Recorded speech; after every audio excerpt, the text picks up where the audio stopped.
তো হাই বন্ধুরা, welcome back to my blogs. 4 নম্বর দিন একটু বৃষ্টির সাথে শুরু করা গেল। তো আমরা সকালবেলা রেডি হয়ে চলে যাচ্ছিলাম একটু মেলে, আর বাকিরা আরও তাড়াতাড়ি উঠে বেরিয়ে গেছিলো ঘুরতে। আমাদের যেহেতু অনেকবার ঘোরা, তার জন্য আমরা একটু লেটেই বেরিয়েছি, আর বাইরে পড়ছিল বৃষ্টি। তো বৃষ্টির মধ্যে ভিজতে ভিজতে আমরা চলে গেলাম মেলে। তারপর সকালবেলা মার্কেটিং না করে আমরা বেরিয়ে পড়লাম একটা ক্যাবে করে আমাদের বাকিরা যেখানে ছিল সেখানে, অর্থাৎ আমাদের ফার্স্ট ভিউ পয়েন্ট ছিল বাতাসিয়া লেক, যেটা আমার সবচেয়ে ফেভারিট দার্জিলিংয়ে। সত্যি কথা বলতে গেলে অনেক রিজন আছে ফেভারিট হওয়ার। তো বাতাসিয়া লেক বেশ ওয়েদার খুব ভালো ছিল, অ্যান্ড এখানে স্পেশালিটি ফুল, পাহাড় মানেই ফুলের জায়গা। দেন টয় ট্রেন আমার অত্যন্ত ফেভারিট।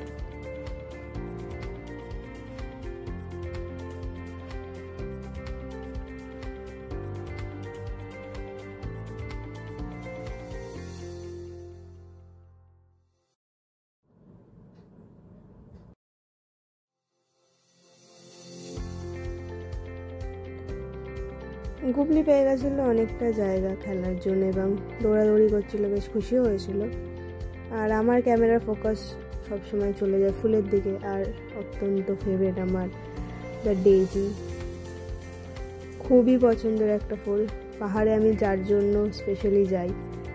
তো এছাড়াও আরও একটা ভিউ পয়েন্ট ছিল, আমি নামতে পারিনি তার কারণে, তো বাকিরা গেছিলো। তারপর আমরা আবার মেলে চলে আসি। এখানে মেলে এসে ঘুরতে ঘুরতে আমার চোখে পড়ে ওই পান্ডাটা, যেটা আমার খুব পছন্দ হয়, কিন্তু আমাকে কেউ কিনে দেয় না। তারপর সেটা ভোলানোর জন্য আইসক্রিম খেয়ে আমরা কিছুক্ষণ দাঁড়িয়ে দাঁড়িয়ে আড্ডা মারি। এখানে চলছিল সবাই হাই হ্যালো পর্ব, আর আমরা ইচ্ছা করে আইসক্রিম দিইনি, তার জন্য উনি করছিল ঝগড়া। তারপর আরও কিছুক্ষণ ভালো মতো টাইম ওয়েস্ট ওখানে দাঁড়িয়ে আমরা করে ফেললাম।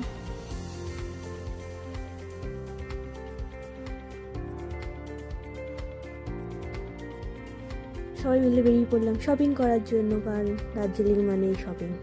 আর এখানে ম্যাডাম আমাদের হ্যালো বলতে বলতে আগের দিকে এগিয়ে যাচ্ছে। দেন আমাদের নজর পড়লো এটার দিকে, যেটা দেখে আমাদের খুব খেতে ইচ্ছা হচ্ছিল। তো আমরাও চলে গেলাম ড্রাই চিলি চিকেন খেতে।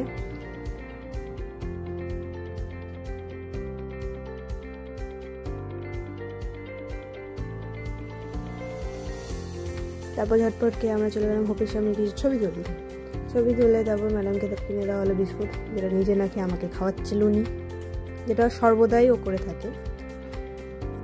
আর মেলের অবস্থা কিছুটা এরকম ছিল যে প্রচণ্ড পরিমাণে ভিড়, যত মানুষ ছিল তখন দার্জিলিংয়েই উপস্থিত ছিল।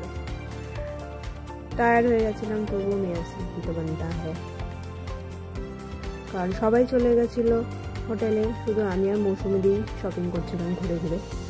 আর মেলের অবস্থা এরকম হয়ে গেছিলো যে সারাদিন কুয়াশায় ভরে গেছিলো, আর তখন রাতও অনেকটাই হয়ে গেছিলো। আর এই ওয়েদারটা আমার প্রচণ্ড পরিমাণে ভালো লাগে, এরকম কুয়াশা ভরা পাহাড়ে কুয়াশা হলে আমার ভালো লাগে না। তো নির্লজ্জের মতো আমরা আবার শপিং করতে বেরিয়ে পড়ি। বেরিয়ে তারপর যখন টাইম দেখি, তারপর নিজেদের আত্মসম্মান জ্ঞান বোধ সব জাগ্রত হয় আমরা রওনা দিই হোটেলের দিকে। কিন্তু তার আগে কিছু খাওয়ার ছিল, কারণ আমরা রাতের ডিনার তখনও করিনি। তো তারপর আমরা একটা রেস্টুরেন্ট দেখে সেখানে গেলাম খেতে, আর আমাদের অর্ডারও কিছুক্ষণের মধ্যে চলে আসে। তো তাড়াতাড়ি খেয়ে আমরা ঝটপট বেরিয়ে পড়ি হোটেলের উদ্দেশ্যে। আর ইনি মাঝরাতে উঠে হোটেল পরিষ্কার করছিল, যেটা জানি না কি আমাকে করতে বলেছে, ওকে কোনো টাকা দেওয়া হয়নি এর জন্য, কিন্তু তাও পুরো হোটেল পরিষ্কার করে দিয়ে এসছে। তো এরমভাবেই একটা গোটা দিন কেটে গেল। অ্যান্ড পরের দিন ছিল আমাদের ট্রেন। তো পার্ট 5 খুব তাড়াতাড়ি আসবে। And thank you for watching. ভালো লেগে থাকলে লাইক, কমেন্ট অ্যান্ড শেয়ার করতে ভুলবেন না।